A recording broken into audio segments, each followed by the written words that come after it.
Finding clean paranormal romance can be difficult at any genre, but especially in young adult when there is so much out there that is labeled young adult but doesn't really have young adult content in it. So I'm coming at you today with 5 paranormal romance novels that I guarantee you will love, and they are totally clean. So let's talk about it.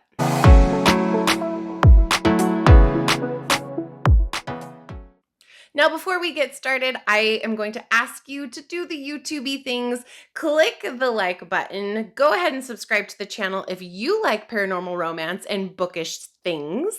Okay, to the books. Now, before I get to the actual book recommendations, I want to clarify one thing. When I say clean fiction, clean romance, when I use the word clean, what I mean is that there is no explicit or graphic sexual content in the book that you have to worry about. There are no skip pages that you need, and you can just read it from beginning to end, knowing that there's nothing in it that is going to make you uncomfortable. Now, everyone has a different level of comfort when it comes to reading content. Like some people are okay with kissing and that's it. Some people are okay with kissing and some more sensual action. And then we know there are people who are totally fine with every single little bit described in its excruciating detail, because I'm obviously not in that camp. But I do have these recommendations for you, and these are books that I read as a young adult and as an adult, and I think you will really like them. So let's start in no particular order other than the order that I pulled these off the shelves when I was grabbing them off of my bookshelf. We are going to start with Amelia Atwater-Rhodes. So the first book that I've got here is Midnight Predator. Midnight Predator is a book about a young woman who was put into the blood trade with the vampires as a very young girl and ended up getting out. When she got out, she became a hunter, someone who will hunt down people who have broken the laws of the vampire and shifter world. And so she is contracted and hired to go into this compound that is trying to resurrect the old blood trade business. And so she's been contracted to do that. She goes in. There's a nice big mystery. It's kind of like Cloak and Dagger. She's trying to figure out who's the one that's actually pushing this. Well, at the same time, she meets this vampire who she's got kind of a thing for and is a little bit like, ooh, well, he's hot, but I can't like you because you're a vampire. And it's a very, very good young adult, appropriate novel, and I think that you guys will really like it. The author is Amelia Atwater-Rhodes, and the book is Midnight Predator. Okay, sticking with Amelia Atwater-Rhodes because she wrote 4 books in a series called The Den of Shadows. All within the same world. And look how cute she was as a little. She was so cute as a little. She's just not that little anymore. But she was very cute when she was little. Anyways, she wrote a lot of these when she was in her teens, which is crazy because they're really well-crafted books. So this one is Shattered Mirror by Amelia Atwater-Rhodes.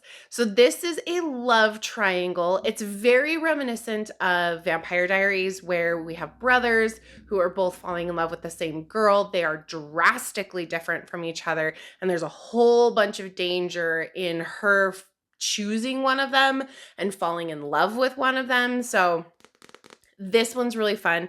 Amelia Atwater-Rhodes is also a very easy author to read. I don't mean like her writing is not complex. It's really easy to read. The way that it flows and the way that she writes is one that for me was a very easy style to read. So I really, really liked her books. There are 2 more books in that series if you would like, and we can talk about those on a later date because I think I want to do a video just about Amelia Atwater-Rhodes stuff. But for right now, we have these 2. That's not distracting at all. Okay, moving on. Next we have Companions of the Night by Vivian Vande. I don't think that's really her name. I just have this feeling that I don't think anyone would be that cruel to their child. But you never know. I mean, I love it. I absolutely love it. But trying to get a 2-year-old or 3-year-old to learn how to say that, or whatever. I digress. I digress. Companions of the Night tells the story of a young woman who is kind of acting as the mother for her family. Her mother has died, and she had gone to the laundromat with her brother to do some of the washing. And her brother, her brother's little, like she's a teenager and he's like little. He's like 5, I think 4 or 5.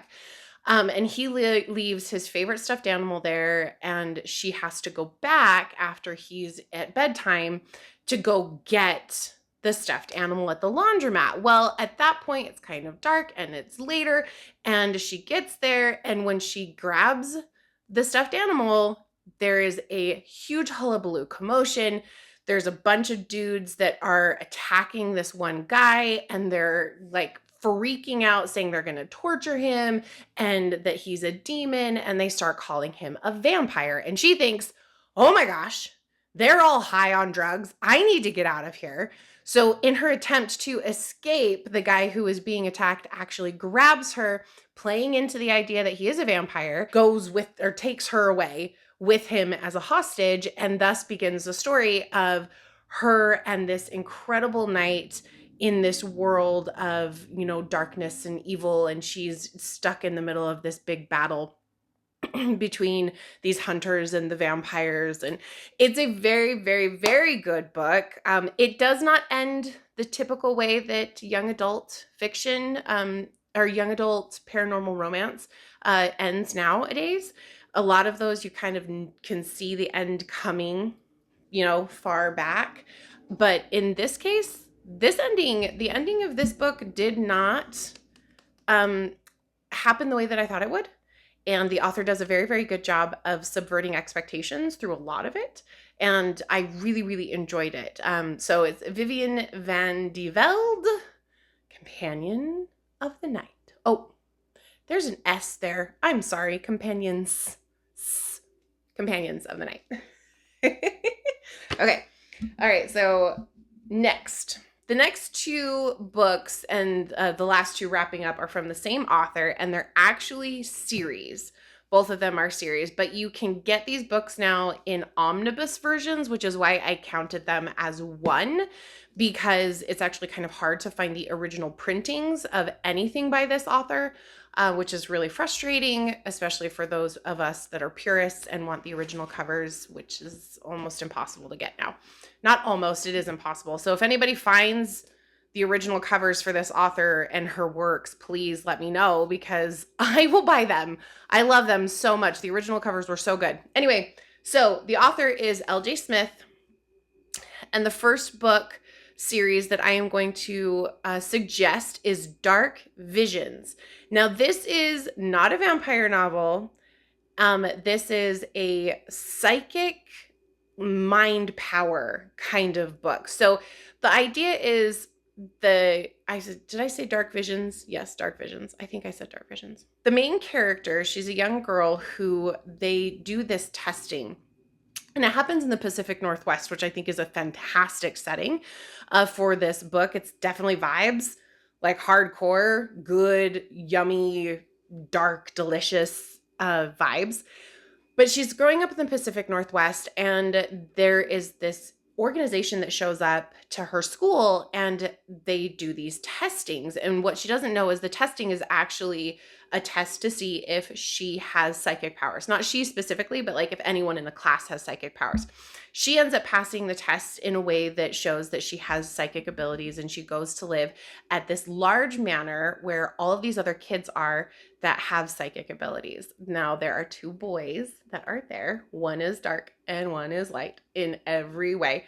I will say L.J. Smith, when she wrote these books, original printings and originally came out, that was not as much as a trope in the young adult fiction space. She kind of she didn't create the trope, but she had a couple of books that were very, very popular, Vampire Diaries, that did have those tropes in them, and so it kind of feels like they've been around forever. But like these books have been out since the 90s, so it's been a while. Anyway, so there's these 2 boys, and she kind of likes them both, and they end up figuring out that the people that they put their trust in are not the people they should have put their trust in, and they have to go on the run. The book itself is 3 separate novels. So this omnibus version is 3 separate novels. And I know we're all used to thick girlies here. But this is still floppy. That's kind of nice. It's still floppy. But this is 3 books. So it's The Strange Power, The Possessed, and The Passion. Those are the 3 books. If you find them individually, awesome. But as far as I have been able to find, it's just like this. I haven't been able to find it in a different. I'm going to stop talking about that. Okay. Next and last, same author, very different type of paranormal. So this is called The Forbidden Game. This book is much more in alignment with like God retellings. Now, it isn't a God retelling, even though there is a God in it, but it is this really interesting mixture of mythos and folklore with urban fantasy and love and romance. So the main character of this novel is a girl, again, because, you know, girls. And she is looking for a book for her friends to play at a birthday party. So she's looking around, she's walking through town. She's like, I go to this bookstore, go to this bookstore, or this game store or whatever. And she's not finding anything that she likes. So she ends up going down this road that she's never really walked down before, which is kind of odd because this is like the town that she grew up in. And she finds this doorknob that is a part of a mural that looks like it's a hidden door. So the mural looks like it's hiding the door itself, and the only way she saw it is that there was the doorknob there. So she opens the door, she goes in, and she's looking around, and it looks like exactly what she thought it was, which was a book or a game store and kind of like an odds and ends kind of store. And so she tells the shop owner, who happens to be an attractive young man, she asks him for a game that she and her friends could play because it's something that she would like to get for her boyfriend for his birthday. And he finds a game, brings the game, the shop owner suggests a game, just happens to be this one particular game that is very Jumanji-esque and kind of throws everybody into chaos, but he suggests this game and she buys it because that if she didn't, there wouldn't be a story. And she takes it home to her friends to play the game. And this kicks off probably one of the most interesting and fun rides that you will go on in terms of like romance and like mythology and gods and magic, and like it's so good. It's really quite difficult to kind of explain, but it is a wonderful, wonderful book series, and I really, really like that one. So as a conclusion, we're going to go through these again. Amelia, Atwater-Rhodes, Midnight Predator, Shattered Mirror, Companions of the Night. We have L.J. Smith with The Forbidden Game and Dark Visions. She has a couple of other series as well that you guys would probably like Vampire Academy. Not that. Jeez. The Vampire Diaries, which was made into the TV show. And then there's The Secret Circle, which they tried to make into a TV show, and it was really, really poorly adapted and didn't take off, even though the TV series of Vampire Diaries was also poorly adapted. It took off. She also has the Night World series where there's 9 books in that series, and that one's really wonderful. Anyway, so those are our 5 recommendations of clean paranormal romance for young adults. Now, I do have a couple of resources as well that I think are really great. If you like closed door romances, which kind of go from light kissing to fade to black, there is a creator online whose handle is Closed Door Romance. She has an incredible log of clean authors, like authors who only write clean fiction or write closed door romances and like fade to black. So there is implied sexual activity, but there's nothing explicit in them. So if that's what you're looking for, this is a really, really great resource. It's one that I use too. So I will link her Instagram account, her Instagram account in the description below, as well as any of these books. If you want to get one of them, I will put a link in the description below so that you guys can run over and grab those. And tell me what you think. If you do get them and you like them a lot, please let me know what you think of the books, because I always like to know if my recommendations hit, because if they do, yay.